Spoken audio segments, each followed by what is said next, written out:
good day everyone. I'm Kenneth Cesar Ilamban, Base Cream 3 Alpha. This is my presentation. First 10 commandments. The 10 commandments of safety driving. First, I will not drive when drunk, nor drowsy, nor fatigued. Second, I will not pass without care on curbs, nor hills, nor the view is unseen by my eyes. Third, I will not violate speed laws, nor exceed speed limits.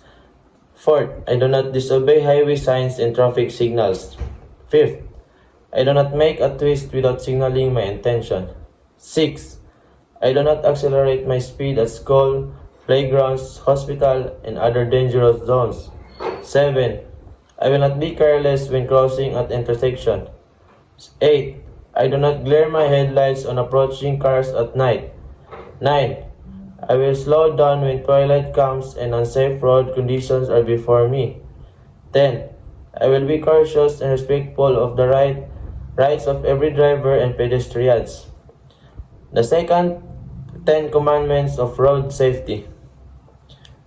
First, thou shalt not gaze at the phone. Second, thou shalt not throw the trash out of the window. Third, thou shalt not or nor never drive intoxicated. Fourth, thou shalt not take any chances. Fifth, thou shalt not buckle up the kids. Sixth, thou shalt not drive on the right. 7. Thou shalt not drive in one light or with faulty lights. 8. Thou shalt not adhere to the speed limit. 9. Thou shalt keep the distance. 10. Thou shalt practice patience. The third 10 commandments. The 10 commandments of traffic. First, keep right. Second, observe road courtesy. Third, prohibited parking.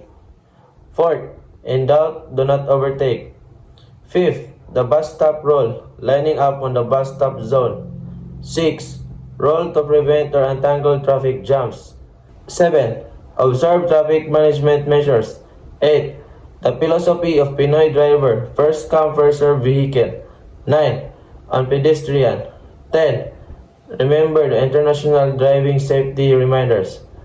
So that's all.